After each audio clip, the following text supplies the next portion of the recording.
ఉన్నారో అంత ధనం వాళ్ళకే ఉంది. 2 పడవల ధనం కూడా మనం ఆ ఎదురుకు వెళ్ళాక ఆపుదాం ఉన్నాం కదా, 2 పడవల ధనాన్ని కూడా చక్కగా ఒడ్డును పట్టించి స్నానం చేద్దామని చెప్పి ఈ యొక్క 2 పడవలని ఇక్కడ ఒడ్డును పట్టించి చక్కగా అక్కడ ఎదురుకు వెళ్ళి స్నానం చేస్తున్నారు. స్వామివారు అనుకున్నారు, ఇప్పుడైనా కనీసం మన యొక్క అల్లుమాతృకి కూడా గుర్తున్నామో లేదో చిన్న పరీక్ష పెడదామని చెప్పి ఒక సన్యాసి రూపం ధరించి ఈ యొక్క అల్లుడు మామూలు ఇద్దరి దగ్గరికి వచ్చి అడుగుతున్నారు. ఓయి షావుకారులు, ఏమయ్యా నేను సత్యనారాయణ స్వామి వారు అర్థం చేసుకున్నా అని చెప్పేటువంటి జిజ్ఞాసతో ఉన్నాను. అయితే కనిపించిన ప్రతి వాళ్ళని కూడా నేను అర్థిస్తూ ఉన్నాను. అందరూ కూడా వారికి ఉన్నంతలో ధన రూపేనా కానీ వస్తు రూపేనా కానీ సహాయం చేశారు. చివరికి వచ్చేస్తుంటే చివరిలో మీరు కూడా కనబడ్డారు. కాబట్టి మీకు కూడా తోచినంతలో ధన రూపేనా కానీ వస్తు రూపేనా కానీ సహాయం చేయండి మహానుభావ అని చెప్పి బ్రాహ్మడు నోరు తెరిచి అడిగాడు. ఈ యొక్క 2 షావుకారులు కూడా ఏమని చెప్పన్నారయ్యా, ధనం ఇవ్వకపోగా కనీసం దానం కూడా చేయకపోగా వీళ్ళు మాట్లాడడానికే పుట్టారు.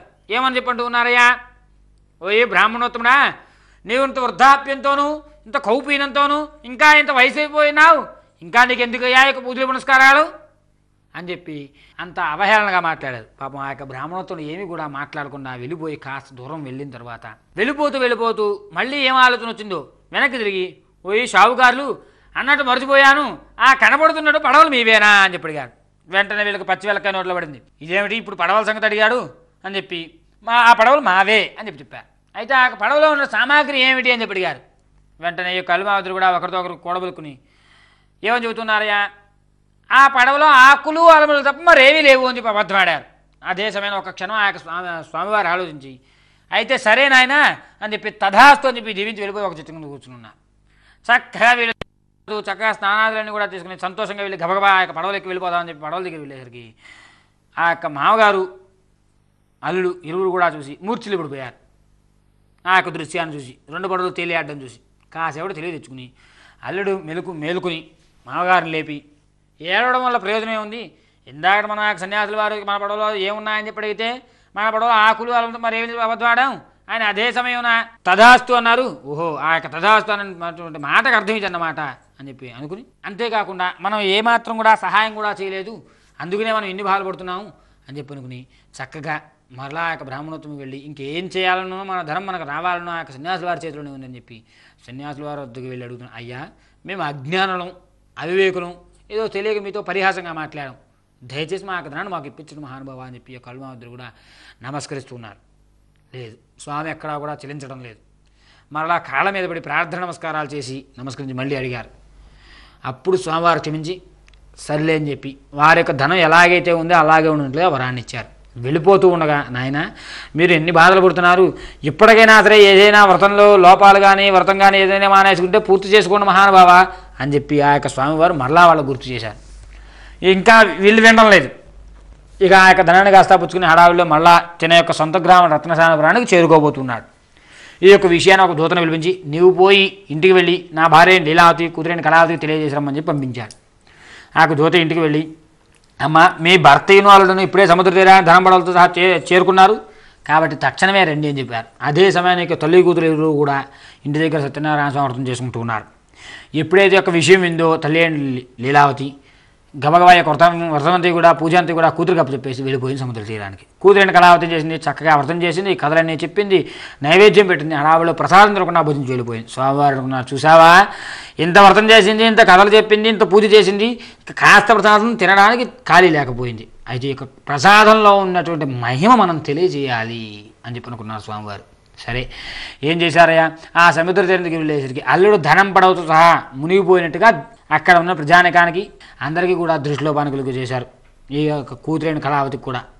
ఇక కూతురైన కళావతి కూడా చూసింది, ఇక నా భర్త అయినప్పటికీ నేను కూడా చనిపోతానని చెప్పి ఆ యొక్క నదిలో సహగమనం చేస్తుంది, చనిపోతానని దిగుతుంది ఆయన యొక్క పాదుకలు తీసుకుని. అలా చనిపోతూ ఉండగా స్వామివారు ఉన్నారు, ఇదేమిటి మనమేదో ఈ యొక్క వ్రతంలో ఉన్నట్టు మేమేమిటో తెలియజేద్దాం అని చెప్పి చిన్న పరీక్ష పెడదామంటే ఏకంగా ప్రాణాన్ని తెగిస్తోంది, ఇప్పుడు ఎదుర్కొన్న వాళ్ళు చేద్దాం మన మాట వరకు కూడా లెక్క చేయరు అని చెప్పి ఆకాశ మార్గం వెంబడి తెలియజేశారు. ఓ కళావతి, నీ భర్త సుఖంగా తిరిగి వస్తాడు, అయితే నీవు ఇంటికి వెళ్ళి అక్కడ నైవేద్యం పెట్టి కాశప్రసాదాన్ని నీవు భుజించి వచ్చినట్లయితే కనుక నీ యొక్క భర్త సుఖ సంతోషాలతో క్షేమంగా తేలియాడుతూ ఉంటాడని చెప్పి గబగబా ఇంటికి వెళ్ళి తీర్థప్రసాదాలన్నీ కూడా పుచ్చుకుని తిరిగి వచ్చేసరికి చెప్పిన ప్రకారంగా అల్లుడు ధనం పడతో సహా తేలియాడుతున్నాడు.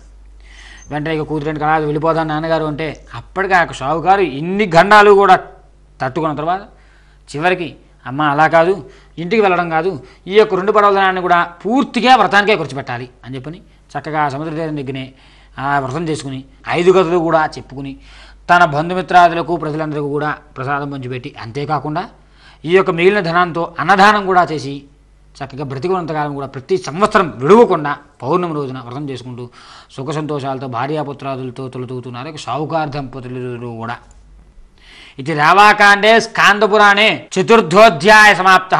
ఓం భూర్భువస్వః తత్సవితుర్వరేణ్యం భర్గో దేవస్య ధీమహి ధియో నః ప్రచోదయాత్. అర్థంత్వా సత్యే అపరిశించామి అమృతమస్తమృతవస్రతి రమా సత్యనారాయణ నారికేళ సకల నైవేద్యం. ఓం ప్రాణాయ స్వాహా, పానాయ స్వాహా, ఓం ధ్యానాయ స్వాహా, ధానాయ స్వాహా, ఓం సమానాయ స్వాహా. మధ్య మధ్యే పానీయం ద్రవ్యామృతావధానం సూత్రావధానం హస్తవృక్షాలయం శుద్ధ ఆచమనీయం సమర్పయామి. అమృతావధానం ద్రవ్యామి హస్తవృక్షాలయామి పాదవృక్షాలయామి శుద్ధ ఆచమనీయం సమర్పయామి. రమా సత్యనారాయణ సంవత్సరాభ్యో నమః. కర్పూర ఆనందమంగళ నిరాధనం దర్శయామి. నిరాధనానంతరం శుద్ధ ఆచమనీయం సమర్పయామి.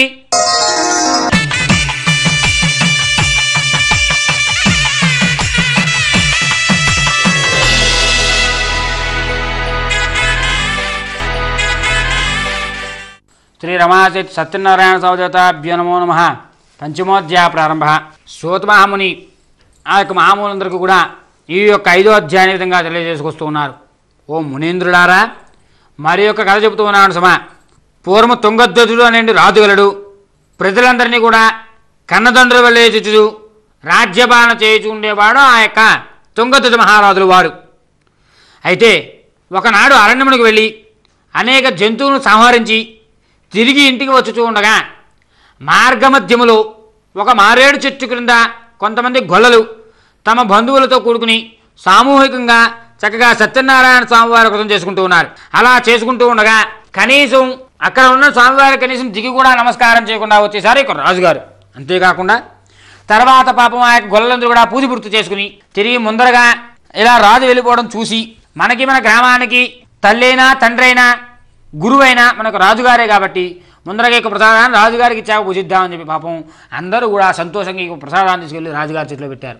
అదే రాజుగారు ఏం చేశాడయా, మనం ఎంత ధనంతో ఉన్నాం, ఇంత అష్టైశ్వర్యాలతో తొలుతూగుతున్నాం, అన్నప్పుడు వీళ్ళు ఇచ్చిన ప్రసాదం నేను తినడం ఏమిటి అని చెప్పి ఆ కాస ప్రసాదాన్ని కాస్త దూరంగా పారవేశాడు. ఎప్పుడైతే పారవేశాడో స్వామివారు ఉన్నారు.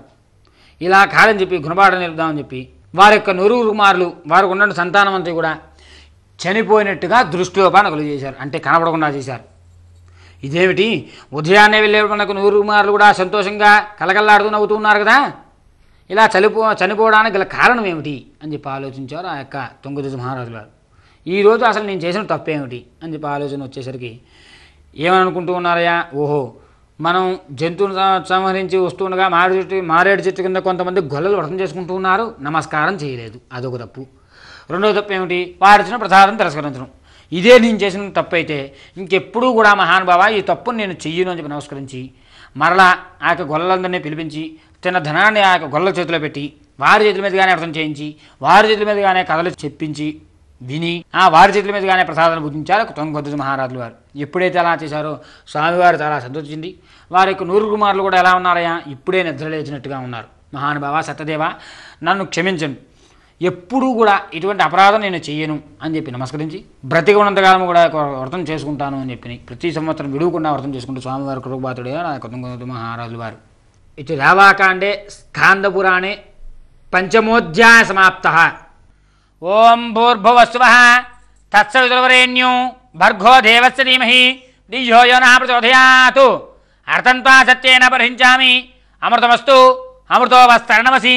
సాక్షాత్ రమా సత్యనారాయణ స్వామి ప్రీత్యర్థం రమా సత్యనారాయణ స్వామి నారికేళ. ఓం ప్రాణాయ స్వాహ, ఓం అపానాయ స్వాహ, ఓం ధ్యానాయ స్వాహ, ఓం ధానాయ స్వాహ, ఓం సమానాయ స్వాహ. మధ్యే మధ్యే పానీయం ద్రవ్యామి అమృతావిధానమసి.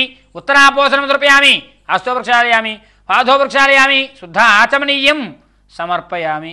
కర్పూర ఆనందమంగళ నీరాజనం దర్శయామి. నీరాజన అనంతరం శుద్ధ ఆచమనీయం సమర్పయామి. శ్రీ రమాసీత సత్యనారాయణ సంవత్సరాభ్యో నమః. గోవింద. తథా పద్భ్యాం కరాభ్యాం